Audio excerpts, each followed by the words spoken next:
皆さんこんにちは、タサン島です。今日はハンバーグを作りたいと思います。ハンバーグもいろんなレシピがあると思うんですけど、今回は、うちでよく作るハンバーグにしたいと思います。それではまず、玉ねぎから切っていきたいと思います。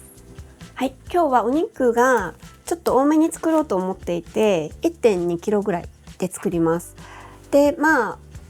普通の4人分よりは全然多いんですけど、ハンバーグは冷凍しておいてなんか困った時とかに使えるのでちょっと多めにいつも作っています。ということで、1.25 ぐらいの、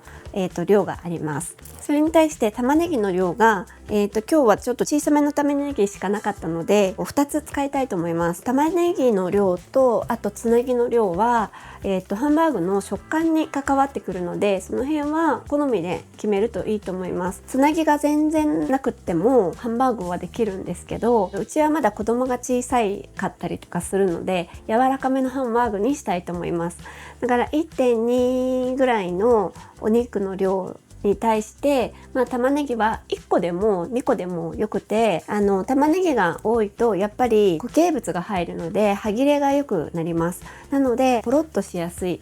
くなっていきます。そして、この後練るんですけど、卵の量はふわっと、卵は火が入ると膨れるのでふわっとした食感になります。卵が多ければ多いほどふわっとした感じ、ふんわりした感じになります。ふわふわした感じかな。で、つなぎパン粉牛乳が多いと柔らかくなってきます。なのでその辺の、イメージをしながら自分の、好みの、ハンバーグに、調整して量を加減しながら作っていくっていうのが一番いいと思います。はい。で、玉ねぎ、小さいものを今日は2つ使うんですけど、みじん切りにして、フライパンで炒めてもいいんですけど、時間がかかるのと洗い物が増えるのと油っこくなっちゃうので電子レンジで火を入れたいと思います。で、玉ねぎは、ラップでくるみます。で、容器を使ってもいいですし、直接ラップで、くるんでも大丈夫です。火が入ると割と水分が出てくるので、ちょっと漏れが気になっちゃったりする人は、容器に入れた方がいいかもしれないです。で、もし、中くらいの1個分ぐらいだったら2分ぐらいで火が入るんですけど、今日は、小さめを2つあるので少し多いので3分、600ワットで3分入れたいと思います。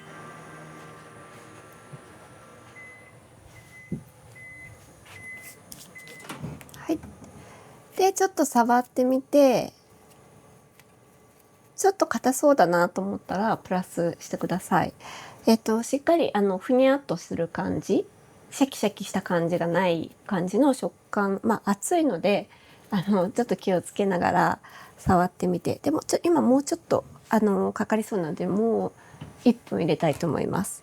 で、これは容器に入れたりとか、どういう厚さでこうくるんでいるかとか、そういう感じで多少変わってきたりとかもするし、玉ねぎの大きさ自体によっても変わってくるので、1回3分で回してみて触ってみて決めるっていう風にしてください。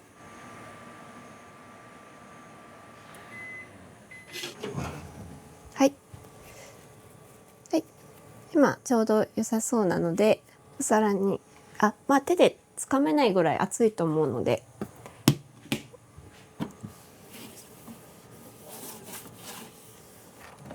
お皿に入れます。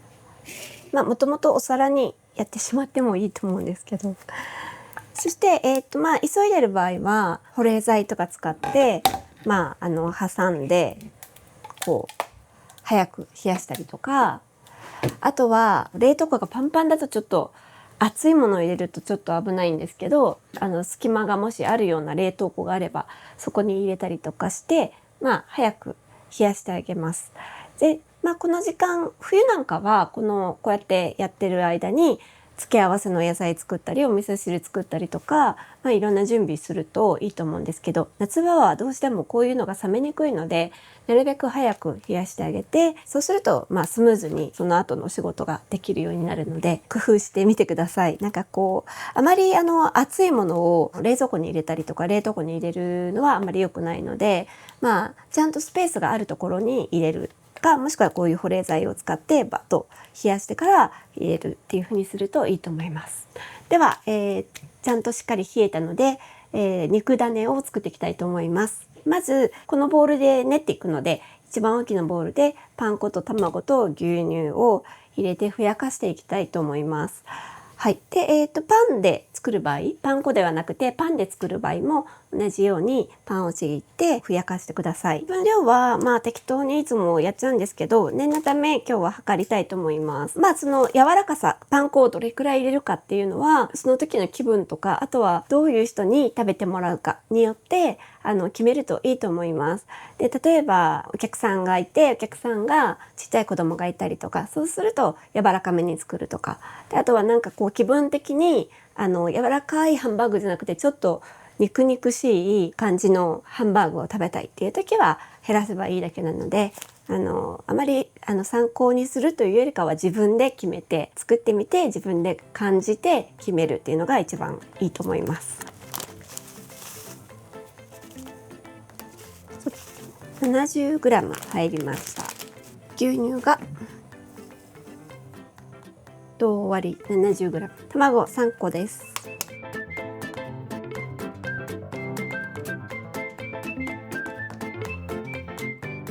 混ぜる前に、お肉の封を開けてすぐに手を洗わなくてもいいようにしておきます。で、混ぜていきます。パンの場合は特に崩れにくいというかふやけにくかったりするので、しっかり細かくちぎってしっかり吸わせて、よく混ぜるといいですね。パン粉は割と比較的混ぜればすぐにもうふやけちゃうので、こういう感じ。はい。で、パン粉の場合はこういう風にちょっともう柔らかくなったらお肉をすぐに入れたいと思います。そしたら塩コショウをします。だいたいお肉の 1% ぐらいということなので、今日は 12,3g を目安に入れていきたいと思います。でも塩の種類とかによってもだいぶ変わってきたりするので、割としっかりめにつけておくとしっかりお肉の旨味を感じることができるので、ソースは濃いんですけども、その分お肉の旨味を引き出せた方がソースが少なくて済むっていう感じなので、お肉の旨味は十分に引き出せるぐらいの塩分量があるといいと思います。胡椒は好みです。はい、そしたらさっきの、冷やした玉ねぎを入れます。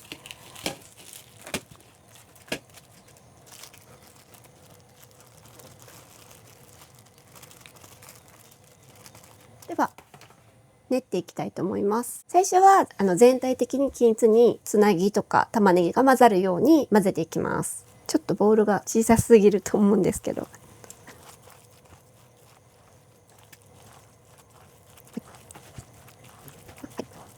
こんな感じで、あんまりお肉の温度が上がらないように軽くさっと混ぜて全体的に混ぜます。そしたら次に練っていくんですけど、今度はしっかり今つま先立ちになってるんですけど、今度は体重をかけてしっかり練りつぶすみたいなイメージで練ります。ちょっとボウルがちっちゃすぎるのでこぼれそうになってるんですけど、なんとか耐えてる感じです。で、真ん中ボウルの縁のお肉をぐっと中心に持ってきて体重をかけて押しつぶすみたいな感じで、なるべくこれもお肉をベタっと触らないように手早くやります。結構体重をかけて力は使っている感じです。で、ボウルを回しながらどんどん端にブニュッと出てきたところを押さえるっていう感じで、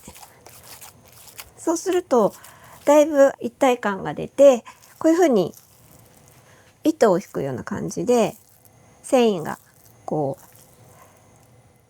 う糸を引くような感じになってきてます。でこの肉種を練る時にやっぱり一番気をつけなきゃいけないのは温度で、結構手が熱い人とか、私も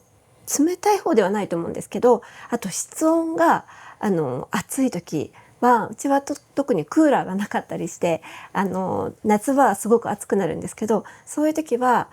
氷をかました方がより良いと思います。で冬場なんかハンバーグを練る時に冷たくてお肉も冷たくて手が痛くなるぐらい、そのぐらいの冷たさが本当はいいので、卵のも牛乳も冷たい方がいいし、お肉も冷蔵庫から出してすぐ練った方がよくて、であとは練る時にベタベタっと触るんじゃなくて、もう一瞬こうやって一瞬だけ触るみたいな感じで、なるべくお肉に触れないようにスピーディーに練るといいと思います。でなんで熱がかかると良くないかっていうと、ひき肉っていうのは脂分と赤身の部分がこうくっついてる状態ですね。でそれが手の熱とか室温で溶けてくると、油が溶けてくると一見なんか練れてるように見えるんですけど、焼いた時にその油が一気にバッと流れ出てしまいます。なのでそうすると焼いてるうちにどんどん油が出てきて、すごく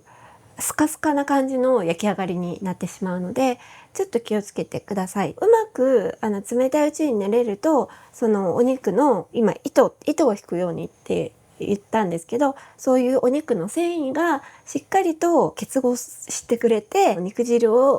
とかその脂分をキープしてくれるようになるので、しっかり練ることと、あと熱をあまり加えないように練ることが大切になります。ひき肉の赤身と脂身の割合は本当にス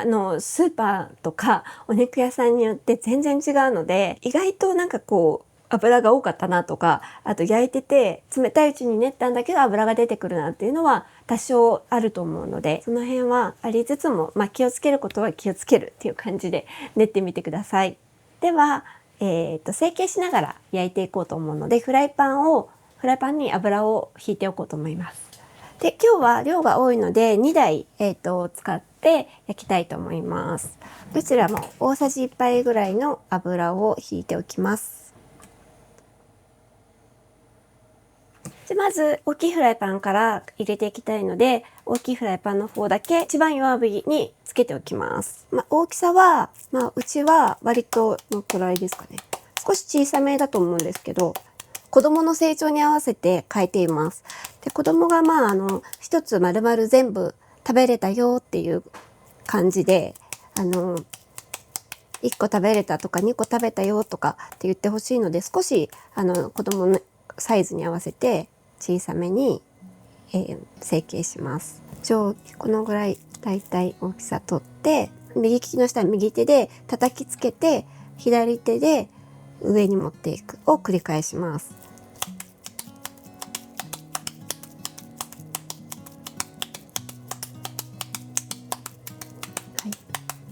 そうすると割と表面がつるっとしてくるので、表面にこういう風に切れ目が入っていると、ここからお肉がパカッとこう割れて、そしてここから肉汁がどんどんこう焼きながら出てくるってことになるので、表面はなるべくつるっとした状態に仕上げます。で丸いちょっとふんわりした状態のままフライパンに入れて、ちょっと軽く押さえてあげます。これを繰り返します。で手に水をつけたりするとつるっとはなりやすいんですけど、結構水っぽくなっちゃったりとかしやすいので、そのままでいいと思います。でこの作業は焼きながらやるっていうのがちょっとやっぱり不安だなって思う人は、一度成形しておいて、それで一気に焼き始めてください。その時はもう強火で一気に焼いていきます。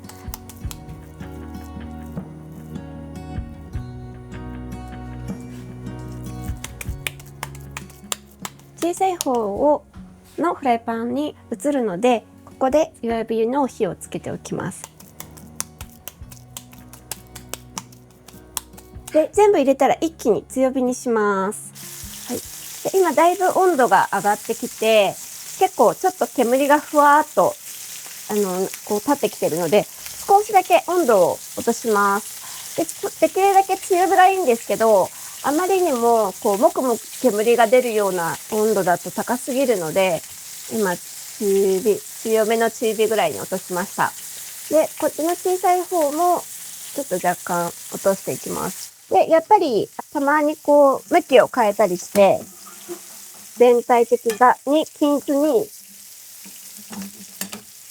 火が入るように、少し途中で向きを変えたりしてください。で、今、ハンバーグの表面を焼いているんですけども、この焼き色を、両方、ここからひっくり返すんですけど、このタイミングとしては、まず、匂いが変わってきます。ちょっと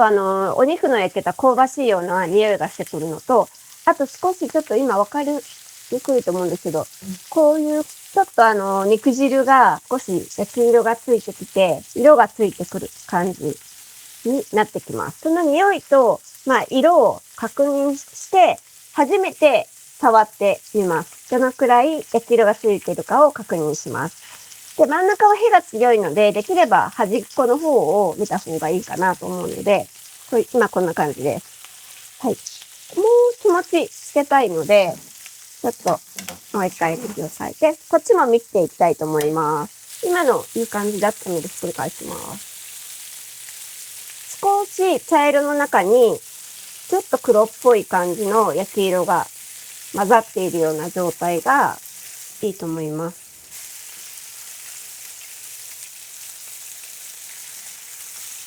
はい。こんな感じで。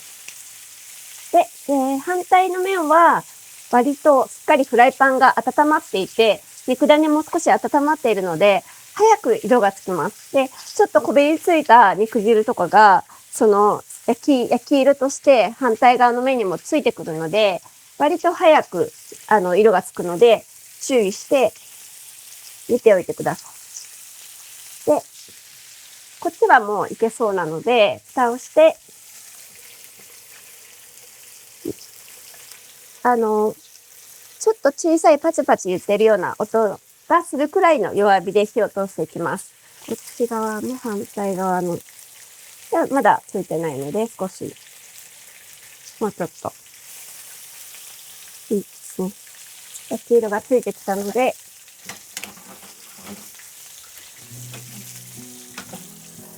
このまま、そうですね、お肉の大きさにもよるんですけど、5分は最低でも火を通したいと思います。今、蒸し焼きにしている状態なんですけど、ここでお水を入れてもいいです。そうですね、50cc ぐらいのお水。で、このまま煮込みハンバーグみたいにしたい人は、もう少し多い 100cc ぐらいのお水を入れたり、赤ワインを入れたりしてもいいんですけど、水分を入れて、蓋をして焼くと、すごく柔らかくなります。で、その蒸気がやっぱり多いので、その蒸気でハンバーグの焼き目、カリッと焼いた焼き目がふやけて、全体的にふわっとした柔らかい焼き上がりになります。で、今みたいにしっかり表面を焼いて、水を入れずに蓋をして、蒸し焼きにする場合、そのカリッと焼けた表面の部分が割と、食感的には硬い感じで、焼き上がるので、中がジューシーで、表面は少し歯ごたえがある感じで焼き上がります。私は、シチュエーションによるんですけど、本当にもう子供たちがちっちゃい時は蒸し焼きにすることがお水を入れることが多かったですし、今は割としっかり食べれるようになってきたので、水を入れずに蒸し焼きにしています。なので、その辺も好みでいいと思うので、割とお水を入れてやると、肉汁が多少その水分の方に、混ざっていって、それをベースにソースとかケチャップを足してソースを作るんですけど、そのなんか一体感があるような感じの仕上がりになって、で、お水を入れないとお肉とソースっていうしっかり分かれたようなそういうイメージがあります。はい。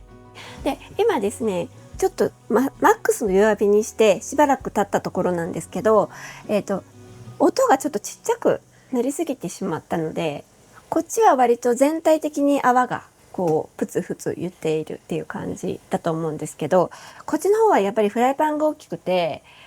熱がやっぱりこう全体に行き渡らないっていうのもあって、マックスの弱火にしちゃうと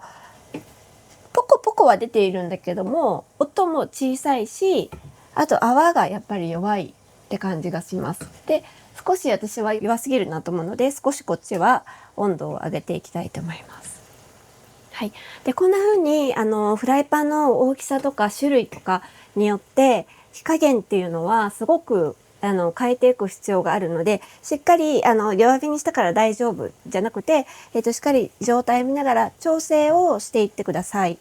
で、反応の弱すぎる弱火っていうのはやっぱり火が全然入っていかないので、中が生焼けになっていたっていう失敗はこういう弱くしすぎてしまったっていうこともあり得ます。あともう一つ可能性として生焼けになってしまったっていう原因としてあり得るのが、最初に焼き色をつける時の温度が弱すぎてもやっぱりフライパンの温度とかお肉の温度が上がりきらずに蓋をされて弱火にされちゃうので、中が生焼けになってしまったっていう風になることがあります。なのでしっかり、焼き色をつけるときは強めの火で、もくもく煙が出ないくらいの強めの火でしっかりとした焼き色をつけてあげると、その凝縮したお肉の旨味、焼き色なのでそれを感じることができる。そしてしっかり壁を作ることができるので、肉汁が逃げないハンバーグになったり、あと、その熱の力、ガーッと上がった熱を使って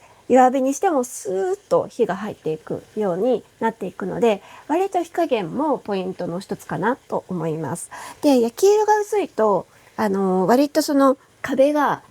薄すぎてしまって肉汁がすごい対流しているわけなので、薄い壁のとこからブワッとこう流れ出たりしてしまうので、焼き色は割と濃いめにしっかりめにつけた方が美味しく仕上がるかなと思います。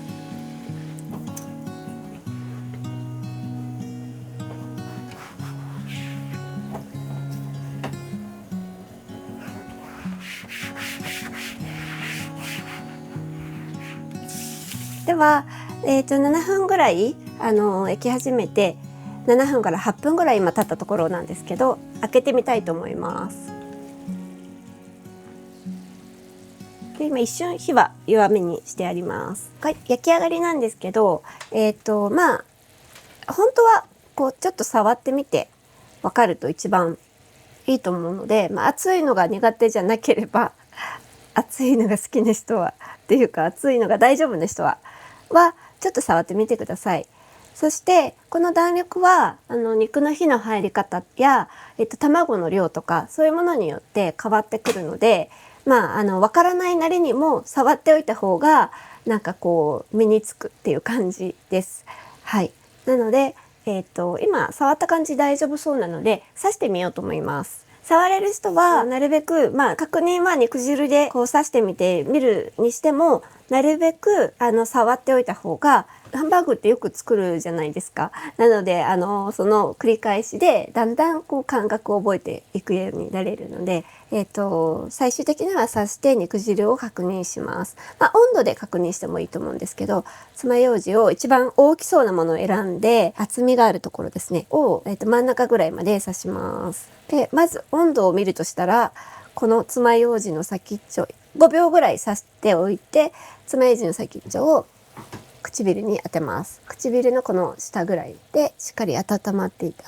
冷たいって感じたらまず火は入ってないです。あっちっちってやけどしちゃうぐらいあっちっちって感じじゃないんですけど、熱い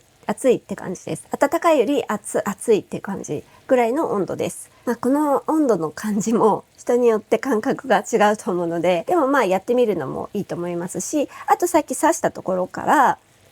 の端っこをちょっとギュッギュッギュッと押してみて、出てくる肉汁が透明であれば OK です。この肉汁がピンクがかっていたりするともうちょっとっていうことになります。今、このハンバーグの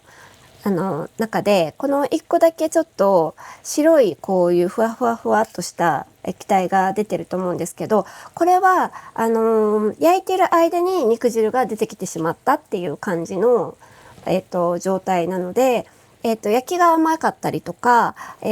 表面がつるっとしてなくて、何かどっかそこからこう肉汁がバッと出る隙間があったっていう感じのところなので、なるべくこういうのはない方がソースの仕上がりがクリアになりますし、美味しく肉汁が逃げてないっていうことでジューシーな美味しい仕上がりになります。なのでこっち側もちっちゃい方も1個だけこういう風に出てきてしまいましたけど、どっか多分このしっかり焼き色つけたつもりでもどっかこうボコボコしていて、どっか穴が開いて、そこ穴っていうか隙間があってそこから出てきたっていう感じです。で焼き色は私は割と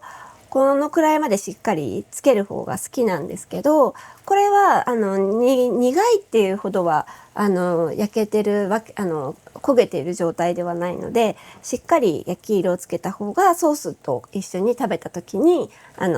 旨味を感じれるかなと思います。でこっちの方は割とこっちよりも少し優しめにつけて、このくらいで焼いてみたんですけど、ソースと合わさった時に旨味とかちょっとガリッとした食感というか、ちょっと本当に焼いた香ばしい感じを出したいのであればしっかりつけた方がいいですし、柔らかく仕上げたいのであればせめてこのくらいの焼き色はつけた方がいいかなと思います。じゃないと肉の旨味を感じれるほどちゃんと焼けてないっていうことと、あとやっぱりこういう風に肉汁が出てきちゃいやすくなってくるので、焼き色としてはそういう感じで自分の好みのところまでつけてください。ではこれからソースを作っていくんですけど、今このフライパンの中に油が結構出てます。こっちの油の量は私はこのまま使いたいなと思うぐらいの量なんですけど、この油の出る量っていうのは本当にお肉の種類だったり、練り方だったり、お肉の温度とか、あと焼き方にもよるんですけど、油がすごい出てきてしまっている場合は吸い取らないと、ソースが脂っこくなってしまうので、ここで油の、すごくたくさん出てしまった人は吸い取ってください。ただ油も旨味のうちなので、あまり全部きれいに吸い取るともったいないので、少しこっちは大丈夫かなと思うんですけど、こっちは少しちょっと傾けて溜まった油ちょっとだけ取りたいと思います。でこういう肉汁が出てきて白く固まってしまったものは、例えばこういうところからよく出てきやすいこの焼き色がちょっとついてないような間からとか、あとこういう横の部分からこういうのがよく出てきやすいんですけど、これは取れるんだったら取った方がソースがクリアな感じに仕上がります。別に気にならない人はそのままにしてください。今日は、ケチャップとお好みソース、中濃ソースとかとんかつソースでもいいので、ソースとケチャップでソースを作っていきたいと思います。もう割合は2対1とか3対1とか、好きな感じで。で、お子さんがちっちゃかったりするとケチャップが強い方が甘くていいかなとか、いろいろ好みがあると思うので、好みの加減でしてください。で、量も、今日はこれを全部食べきれるわけではないので、保存をする、冷凍して保存その後しようかなと思ってるんですけど、そういう時はやっぱり少しソースを多めに作っておいた方が、解凍して食べる時に、なんかちょっと残念な感じにならなくていいので、ソースも少しちょっと多めに作るといいと思います。もうちょっと足したい。で、今日みたいにケチャップとかソースを使い切ってしまった場合は少しお水を入れてちょっとここのソースに混ぜるといいです。で味が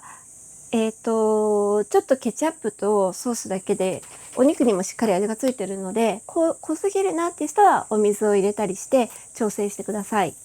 はい。で最後に強火にしてひと煮立ちさせて、しっかり混ぜながらお肉にソースを絡ませていきます。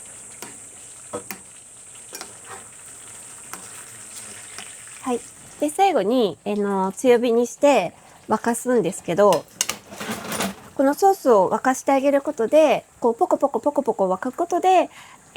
お肉から出た油とかうまみ、フライパンにこびりついたうまみとか肉汁と一緒にケチャップとソースが混ざり合って一体感が出て、で、煮るといってももう何分とかじゃなくて15秒から20秒ぐらいこう火にポコポコポコポコポコさせて沸かしてあげると、より美味しくなります。はい。では盛り付けしたいと思います。うちだとこういう感じで食卓に2つとも出して、今日は付け合わせをじゃがいものピューレと人参グラセと茹でた野菜ですね。オクラとブロッコリーとインゲン。その季節によってベビーヤングコーン入れたりとか、あと豆類、他のいろんな豆類を入れたりとか、茹でて美味しいって思うようなお野菜を塩はせずに茹でてあります。で、そういう付け合わせの野菜と一緒に食卓に出して取り分けて食べるんですけど、この付け合わせにはやっぱり塩は一切してないんです。で、ハンバーグってお肉にもちゃんと塩をしっかりしてるし、ソースも割と濃いので、付け合わせの部分はなるべく抜いてあげて、野菜本来の味を出してあげる。で、キャロットグラッセの方もバターの塩味がちょっとだけあるかもしれないし、こっちもじゃがいものピューレの方もバターが少し入っているので、それの塩味ぐらいしかないぐらいの感じで仕上げてあります。で、こういう付け合わせにはあんまり塩をガツッと入れちゃうとすごく重たくなってしまうので、ハンバーグとのバランスで付け合わせる、サラダ、生のサラダとかっていう時もあるんですけど、なるべく塩分を入れないで柔らかい感じのものと組み合わせるようにするとふっと抜けるところがあるので、例えば家族で食べる時にしょっぱいものっていうか味が濃いのが好きなお父さんと薄味が好きなおばあ様が一緒に暮らしてるとして、そういった時にでもこのハンバーグと野菜の組み合わせでそれぞれ違った同じものを味覚の違う人たちが楽しめるっていうような感じになるので、付け合わせは抜くところっていう感じで、メインがちょっと今日は濃い味のものなので付け合わせは抜くっていう感じで仕上げるといいのかなと思っています。では今日はちょっと皿盛りもやってみたいと思います。じゃあちょっと盛り付けたいと思います。お皿に盛るときは好きなものを好きなだけっていう感じですけど、